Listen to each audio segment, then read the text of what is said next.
Welcome back to the Kelowna Real Estate Podcast. I'm your mortgage broker host, Taylor Atkinson. And I'm your real estate agent host, Matt Glenn. What's happening, Taylor? Well, better question. What's happening, Matt? Yeah, things have been crazy. Adjusting from one child to two, holy shit. It's a lot. It's a ton of work, but it has been awesome. Yeah, congratulations. Yeah, thank you. Our daughter Dove, born a couple of weeks ago. It's been awesome. Yeah. Our son loves her. No jealousy situation. It's honestly been a great transition. Personality-wise, it's just workload-wise, it's been crazy. Also, I've just been super busy at work, which has been perfect timing there. But yeah, it's been interesting for sure. I mean, yeah, the whole parenting life journey is such an interesting one, but you guys seem to be thriving in it. So yeah, it's going pretty well, honestly. I'm not complaining one bit. It's going well. Yeah. Yeah. Cool. Well, yeah, like you, I mean, yeah, we did a bit of a family vacation and it was awesome. And, you build those core memories with the kids. And, it's funny, you go through this mindset, like not to relate parenting to real estate, but I'm going to. It's so cyclical, right? Like every few weeks or months or whatever it is, you're like, well, we just got to get over this next like milestone hurdle and then life will be a bit easier. And I find it's the same with real estate and policy and media and everything. There'll be something that we're like, we just need to get over this hump, right? We just need to get over COVID. We just need to get over inflation. And now it's like, we just need to get through this tariff talk. We brought on Brendon Ogmundson to dissect it. Hot commodity right now, Brendon. Yeah. The guy's booked like as many shows that he does in a year in 2 months. Yeah. But I feel like he's the only resource we can lean on to actually talk about this stuff. Well, he's definitely the best resource for real estate in BC to get an idea what to expect. Not that anyone really knows what to expect. I mean, it was kind of reassuring to know that he's also pulling his hair out because everyone else, I mean, at least us, how do you advise clients? What do you think's going to happen? Nobody really knows. So he's built a lot of different scenarios, but I guess for me, and this is just my own, I mean, you can comment what you heard from the show, but we recorded this February 27th. It's going to be released on March 4th. That's technically when the final tariff announcement was supposed to be put in place, but that could change. But what I got out of the conversation was the likelihood of both countries coming out with the tariff policy of 25% is most likely going to happen. That's going to affect our GDP negatively and cause inflation to go up slightly to be a sustained level. If that happens, variable interest rate or Bank of Canada overnight rate is going to drop. Brendon said, potentially 100 basis points, which is a 1% drop on prime, which would bring like the prime rate down to 4.2. And then you get a discount on that. So likely variable rates could be in that, 4 to sub 4% for a short term. And then fixed rates would likely go up slightly. So we're probably going to see variable down in that 4% range and fixed up in the 5% range. But that's just what I took out of the conversation briefly. What about you? I guess what I took mostly is just the amount of uncertainties we don't really know. Because he's talking about like, if this happens, if this happens, like if the US imposes tariffs, if we retaliate, like they have kind of different consequences. And yeah, it's a tough one. Too bad that like our economy is going to take a hit and rates could go up at the same time or like slightly up, right? Like it's just like a tough one. Like normally the economy starts going down, you just lower rates and kind of helps a little, but like. Yeah. And I think that's, if variable rates come down, it's not like a relief of, oh, great, because that means inflation's going up again, which inflation sucks, man. Like we've been through that. Yeah. So it doesn't look great for our economy. And then in terms of like activity level in real estate, I know you and I have been smoking busy right now, but I think this could slow things down a little bit just because of that volatility. Like the uncertainty kills transactions. I don't find rates affected as much. It's like people don't want to make a decision that they're locked into a house for 10 years if we have no idea what's going to happen next week. That's exactly right. That's exactly right. Yeah. The one thing there is right now is uncertainty. So yeah, that's the one thing we're certain about. All right. Well, enjoy the show, guys. All right. In this episode, like every episode, sponsored by Century 21, Assurance Realty, best brokerage in the Okanagan, and actually the interior of BC. We're growing geographically, agent-wise. So if you're an agent looking for a change to a growing brokerage, give us a call. If you're a buyer or seller looking for an agent, give us a call. And enjoy the show. Brendon does not disappoint. All right. Returning to the show, Brendon Ogmundson, thank you so much for joining us again, man. How are you? Thanks a lot for coming.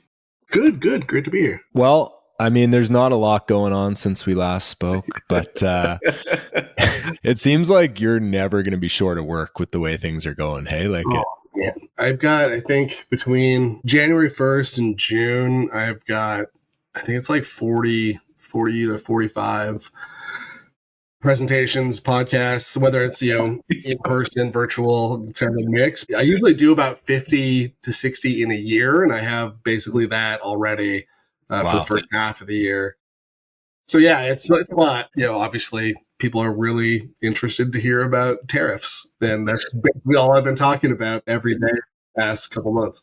And it's crazy because it's not even like you're going to have the same topic for all those things. Like so much things happen from day to day that you have to change up your presentation every day. The amount of updating of analysis and slides that, like, not just me, but like the Bank of Canada has been doing it, other economists I know, it's just this constant like updating and updating and updating.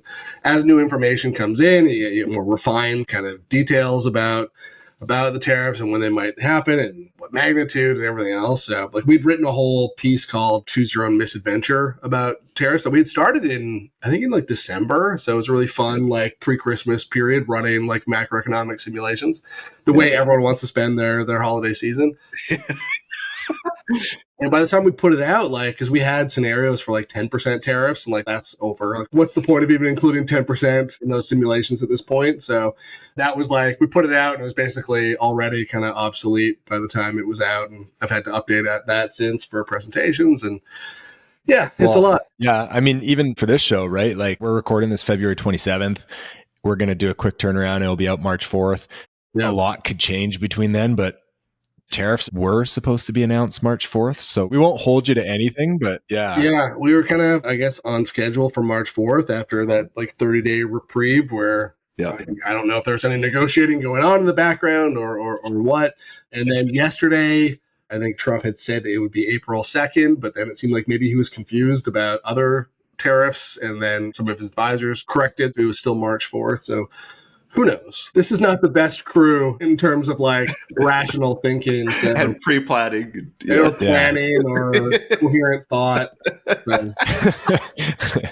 Well, can you kind of summarize in a few minutes, break down the timeline of what's happened in the last few months? And I mean, the whole show, talk to us like idiots, because we are, like, Matt and I don't have a clue what's going on, much like probably most people, not to insult our listeners, but like, it's a lot to digest. Every economist is like, tariffs are not a thing that most economists have had to think about for a really long time, because obviously free trade has been centuries. Yeah, and like, so everyone's been scrambling to textbooks like, how does this work again? And so don't feel bad if you're like, what's going on with tariffs? It's very arcane, and we'll get through it together. Okay. Let's just start with the simplest. Where were the projections before tariffs started to take over our lives? So if you talked to me in like pre-election, I guess, pre-US election, I would have hoped at least that we would have a Kamala Harris administration. We would have to talk about tariffs at all. And then in that scenario, we would, I think, be looking at a pretty nice recovery this year. Everyone, if you looked at the Bank of Canada's forecast, the IMF's forecast for the Canadian economy, they were expecting growth to pick up to like 2 to 2.5%. So a decent kind of year for growth. And then for the housing market, I was expecting things to get kind of back to normal after 2 really weak years of activity.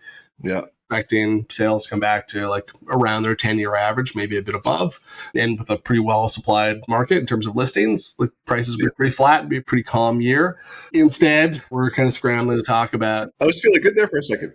Yeah, about tariffs. So like it kind of kicked off post-election when Trump put out a, whatever you call it, truth. So stupid. About how he was going to put a 25% tariff on Canada and Mexico and a 10% tariff on China. And then that kind of sent everybody scrambling. Because before that, it was like the talk was like a 10% tariff. And that's bad, but it's not going to tank the economy. 25% is kind of a different animal. That caused a lot of concern very quickly for listeners too. Like, what is a tariff? I think it's probably a good place to start. Yeah. It's just a tax on imports. So it's, in this case, the U.S. will be putting a 25% tax on all Canadian goods exports to the United States. So whether that's lumber or auto parts or steel or aluminum, If a US business who needs Canadian steel as part of its manufacturing process, they're paying 25% on that purchase at the border, or the invoice for it, essentially. At the start, Trump was talking a lot about how foreign governments will be paying these tariffs. And then I guess someone probably pulled him aside and corrected him, because he hasn't said that in a while about who actually pays tariffs. Yeah. In the most recent Bank of Canada monetary policy report, there's a really good graphic about what happens with tariffs with economies like the US and Canada that have really integrated supply chains. So how many times that tariff gets paid, and then how much of it gets through to prices. So if you're an American auto parts manufacturer and you order steel from Canada, you pay the tariff, then you ship those auto parts to a car assembly plant in Windsor or something, tariff gets paid again, and then the finished product, the car, gets sent back to the United States, tariff gets paid again. All those tariffs get baked into the eventual consumer price. All that ends up happening is that prices are rising. You end up with inflation because of tariffs. You raise some revenue as well, but at the expense of a slower economy and higher inflation. Part of their justification of this was, I guess, two things. They said like they wanted to stop illegal immigration and drugs, but they also wanted to be like America first and, support their economy that way. Is that still their kind of stance? Yeah, so the two main proponents, I think, of tariffs besides Trump in his administration are his Treasury Secretary, Scott Bessent, who people assume is an adult because he worked with George Soros, his hedge fund, and is generally well regarded in finance as like a serious person. I think he's absolutely setting a flame to that reputation with every speech he makes. And then Stephen Mirren, who's Trump's chief economic advisor, essentially. Stephen Mirren wrote a paper all about how to use tariffs, sort of blaming global economic system, kind of biases the US dollar higher at the expense of the US manufacturing sector. So all of the sort of wreckage that we've seen in the US manufacturing sector, and like especially in the Midwest, the United States, since China was allowed into the WTO, what the consequences of that have been over the last 40 years is that, China's a super low cost producer. They can produce very, very cheaply and sell cheap goods back into the United States.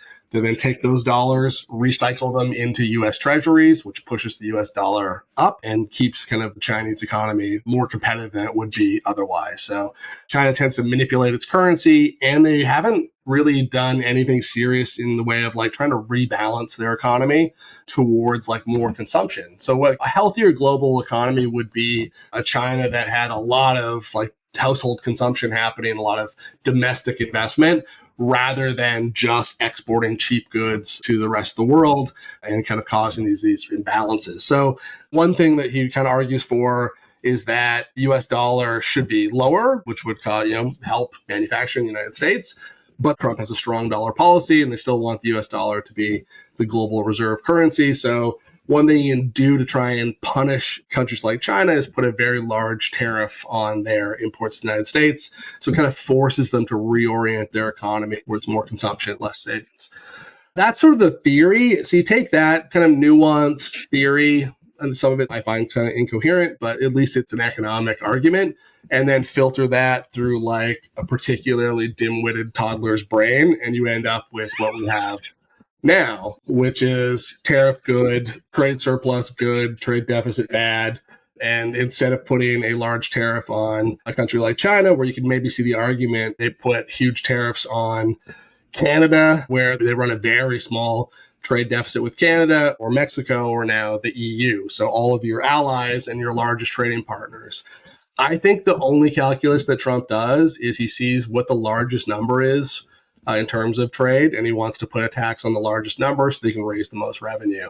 He's this weird idea about how America was never richer than when they had really high tariffs. I don't know what that argument is. I'm not sure what he means by richer. I think he means like government revenues, which is no one's idea of how you measure wealth of a country. But so it's really difficult as an economist. There's not a lot of like coherent thought behind any of this. So it's really hard to figure out what they're thinking because it's so irrational. A long way of like, why is this happening? They have a particular theory about trade, and it's been kind of dumbed down to essentially like exports good, imports bad. That's where we're at. So because of that, we might end up with a 25% tariff on all Canadian imports to the US next week. That is crazy. So I heard him talk about that. So he basically said the golden age of American finances were 1870 to 1914, which is basically the time after the American Civil War to World War One. Like, I'm not obviously an economist or a historical economist at all, but like when I read that World War One was basically a massive wealth transfer from Europe because they spent all their money and they basically just hired USA to fund World War One, and that's when they got rich. It's almost like it's exactly the opposite of what actually happened. And then World War Two, I feel like no country benefited more financially than the US in World War Two. That just doesn't make any sense to me. Yeah. No, obviously none of it makes any sense. Some of it is like they need to raise revenue.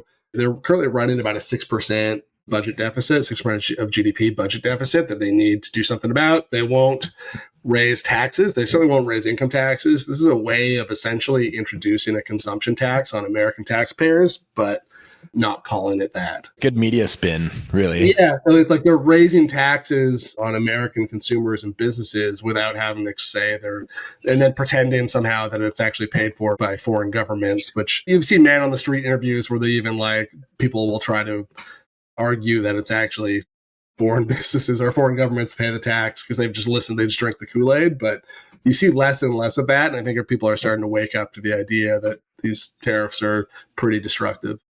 It is crazy when you think about the president talking about 51st state and stuff. Then you see these man on the street interviews, and these people who had literally no beef at all, loved Canada last week, are talking yeah, let's take him over, fuck him, right? It's like, what on earth is happening just because this one dude brain farts this shit? It's insane. It's insane. So yeah, without even getting into the nonsense of all that, in Canada or whatever. I mean, obviously, if any other president had said anything like this, they'd be fitted for a straitjacket, but he gets to play by his own set of rules for whatever reason. So I could rant about that all day. But as far as the impacts, I think maybe we should talk about. Yes, please. What it means for the Canadian economy. And there it really, tariffs can affect an economy. There's sort of two paths. One path is if Canada didn't retaliate. So if we didn't put our own tariff on U.S. imports into Canada, then the impacts are serious. They're just maybe less severe. There's debate about some of these things, but obviously our exports would take a pretty big hit. If they're 25% more expensive now, U.S. businesses might look for substitutes domestically. That means we're selling a lot less into the United States. The impacts on inflation without retaliation, this is where there's some debate. Without us retaliating, the impact on growth would overwhelm everything else and we would get much lower inflation. Bank of Canada would have to respond pretty aggressively in that scenario, and we'd get an exchange rate depreciate in our models to 66 cents. So fun for anyone that's still thinking about traveling to the United States. That's not the path we're choosing. We have chosen to retaliate with a 25% tariff on about 50% of U.S. imports into Canada. So there will be at least some inflationary response. So in this with retaliation scenario, you still take the same hit to GDP, but then the impact on inflation and the Bank of Canada is what really kind of matters. So, and that branches off again. So under one scenario, you might have a transitory shock to inflation. No one wants to talk about transitory inflation anymore after the pandemic, but a one-time increase in prices due to the tariff on U.S. imports that kind of goes away after about a year. Under that scenario, I think the Bank of Canada can act pretty aggressively to address the economy and the weakness in the economy, and I think they would end up cutting rates by 100 basis points, 125 basis points, whatever it is. You kind of look at the Bank of Canada's most recent projections. They started out very severe and have since scaled back. I think, what started off as 3 points of economic growth lower than would be otherwise.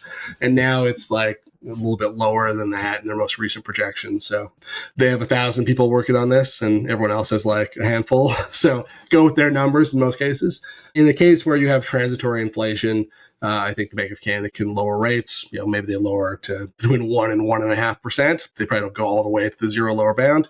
The situation that we might end up with is a low but persistent higher inflation. So in Tiff Macklem's most recent speech, he had some projections for the impact on inflation, current most likely proposal for tariffs and retaliation.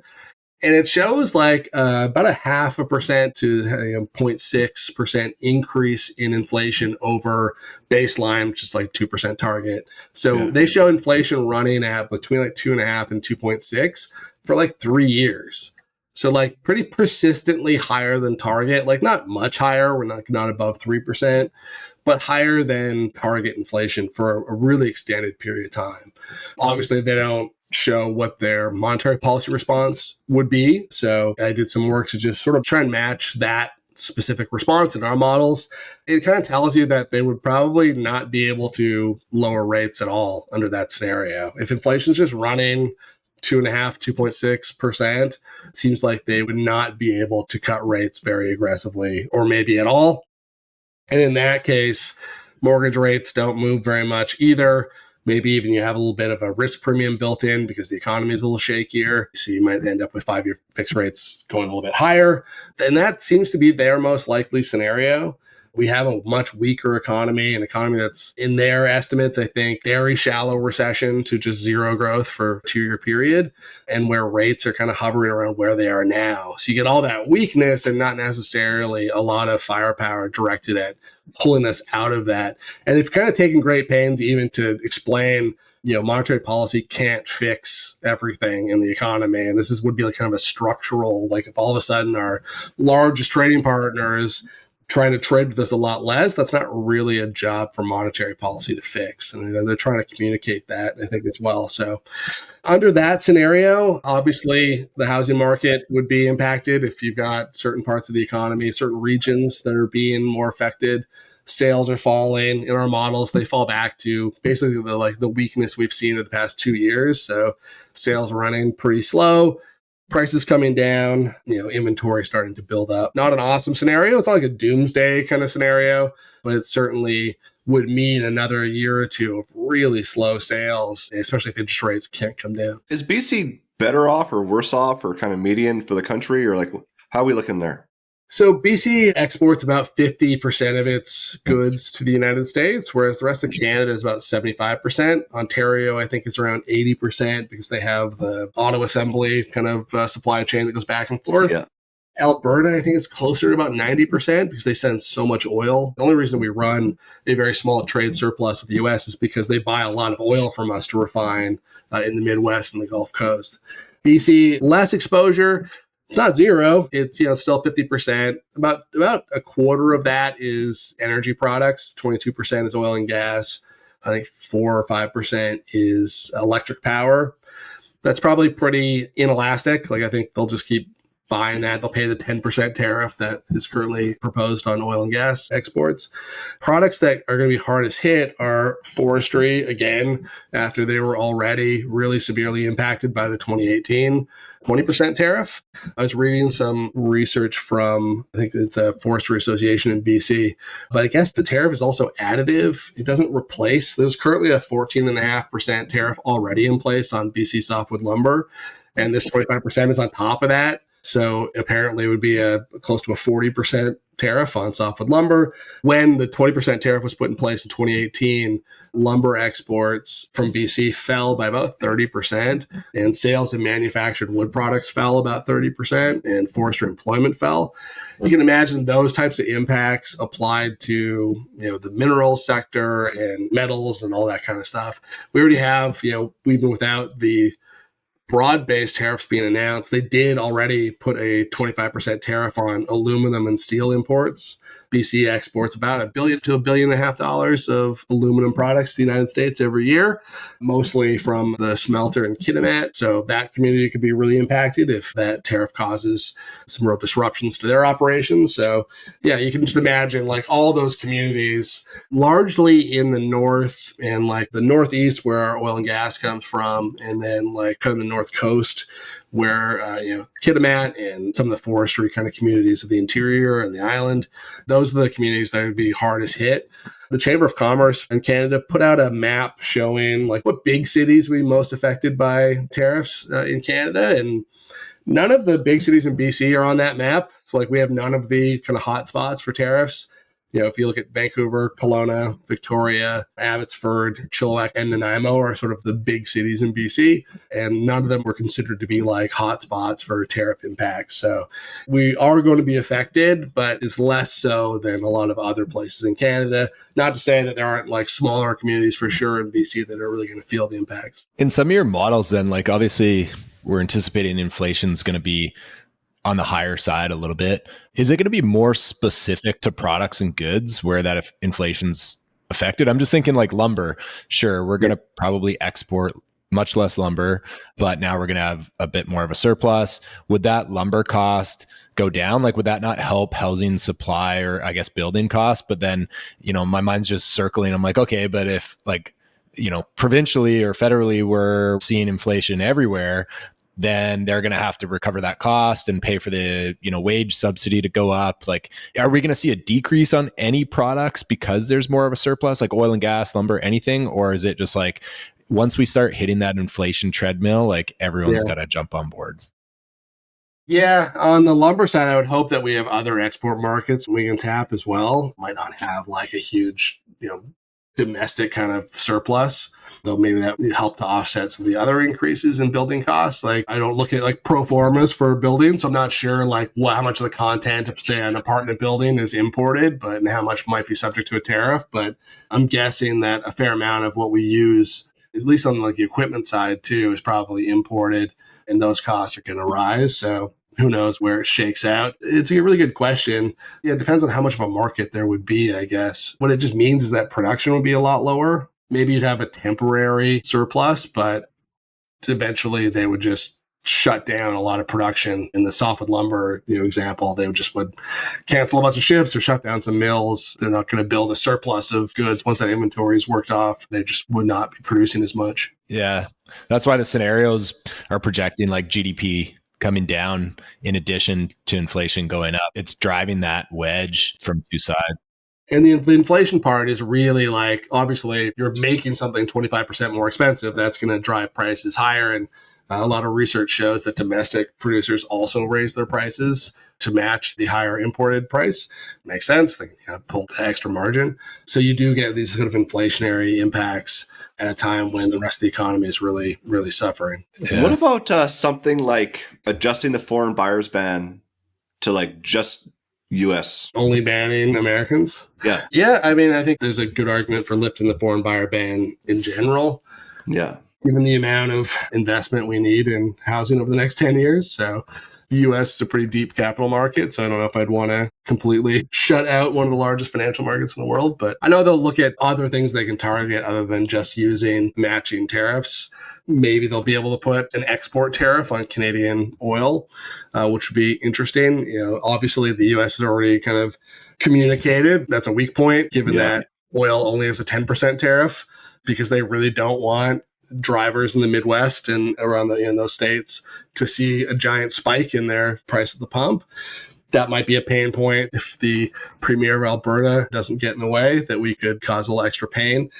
It's interesting to note, though, too, like in 2018, when they put tariffs on softwood lumber and steel and aluminum and appliances, it only lasted about a year before American businesses were getting really upset about the rise in their input costs. If you look at surveys that the Federal Reserve does, they're already hearing from small businesses about uncertainty and how tariffs are going to affect their business. And we just got over an inflationary episode, and now we're going to have prices rising again.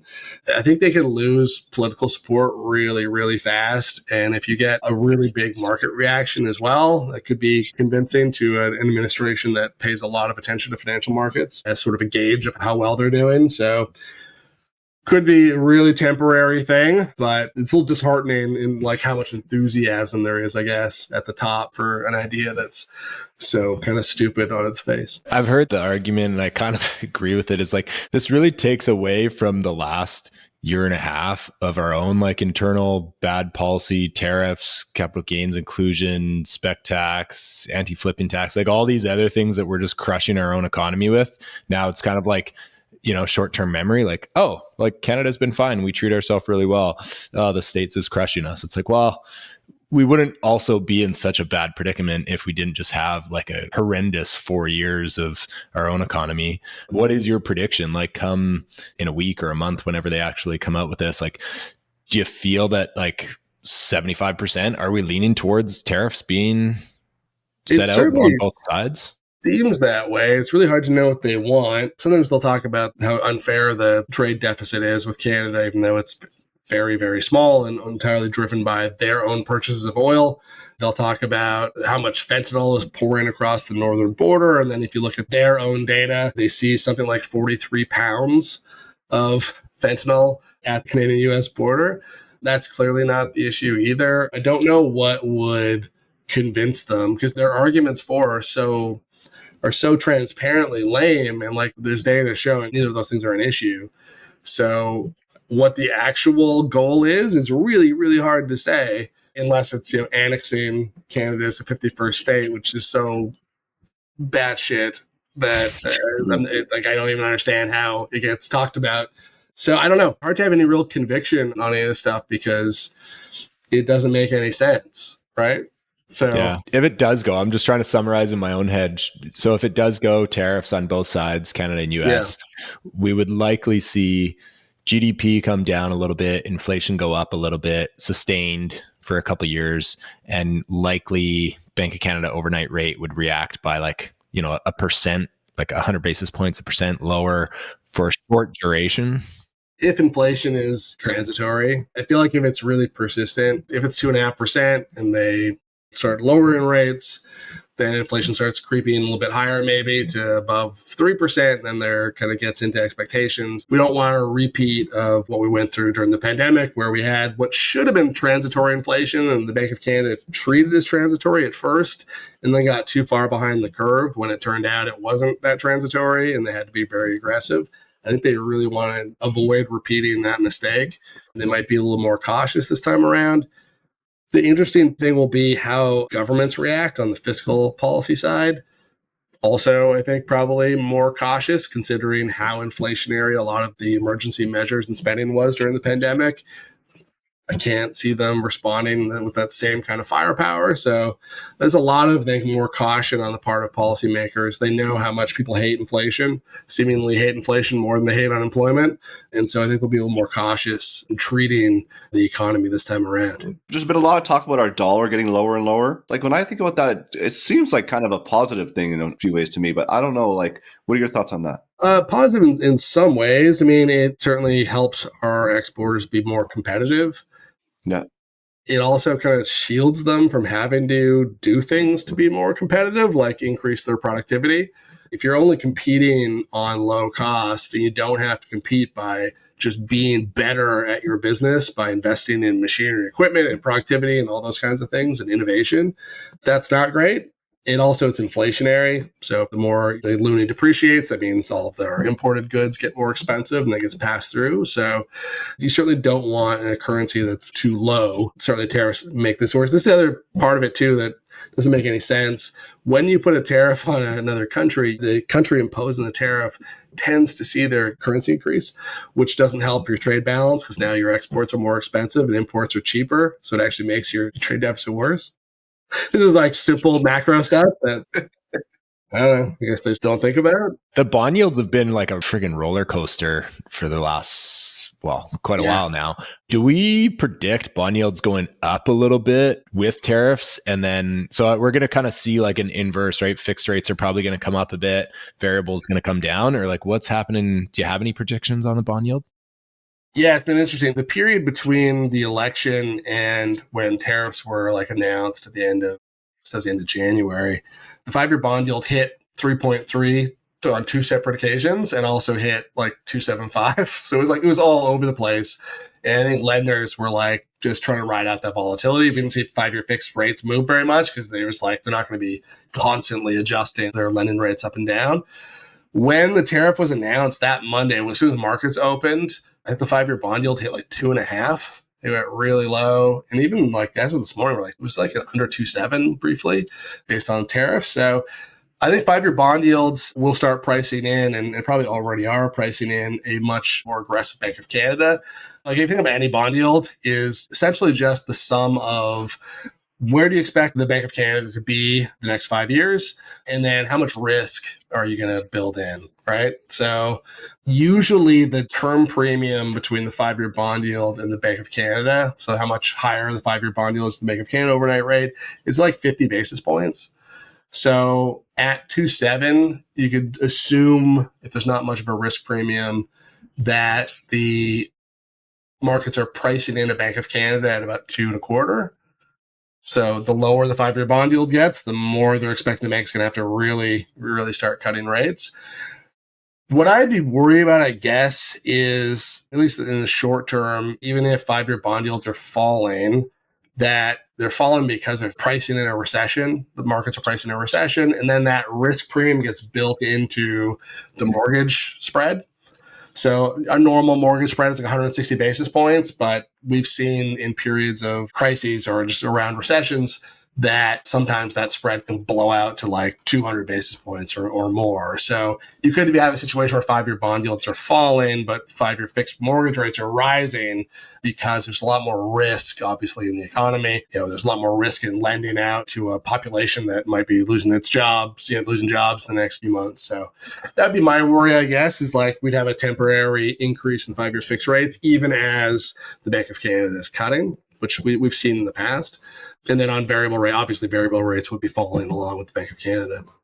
Yeah. Yeah. You know what else is interesting there is we've seen a lot of lenders in the last month or so give like very competitive rates on a 1 and a 2 year fixed, which historically we've never really had, but it kind of leads you to think like they would rather have short-term money out because like they don't know what's going to happen either in 2 years. They want to recycle that instead of locking somebody in. Yeah, exactly. Yeah. I guess like right now, 5-year fix for uninsured is still like around 4.6, 4.7 from most like big lenders. So yeah, they seem like pretty cautious about lowering rates much more.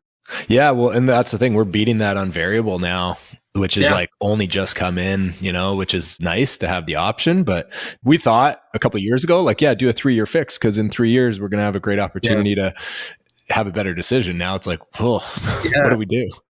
And now, like, you'd think, like, well, if we're going to be in a recession, maybe the obvious recommendation to clients is take a variable because the Bank of Canada is going to be lowering rates. But then there's like a 25%, maybe higher probability that inflation is going to be higher. The Bank of Canada can't cut rates, maybe has to raise rates. And like, that's maybe enough to scare anyone off of a variable. Yeah. Crazy times, man. Sweet jeez. Isn't it fun? Yeah. Yeah. No, we appreciate you coming on the show. I mean, that's a lot of information and thank you for explaining it to us. Hopefully we'll have an answer in a couple weeks and then, It's hard not to talk about it without like tearing your hair out because it's so nonsensical, but I've been trying, I've been trying to walk the line in presentations, not being too, political. Like, you just have a disclaimer at the bottom, like none of this will be valid by tomorrow. One of these days, I'm just going to go on a full-on rant at a podium, be like, "This guy's lost his mind." I think that's how you know I've run one too many. My brain will just break, and I'm just gonna lose my mind on stage. Yeah, well, let us know when you're ready for that. We'd love to be there for it. Yeah, the platform's all yours for that. Okay, well, thanks for coming on, man. We appreciate it. We'll talk to you soon, and we'll check out your LinkedIn post because I'm sure that's going to be updated. See him getting crazier and crazier and crazier, then you'll know he's ready to blow. Yeah. You need to start wearing a white lab coat. That would be ideal. Yeah. Okay. Have a great day. Dude.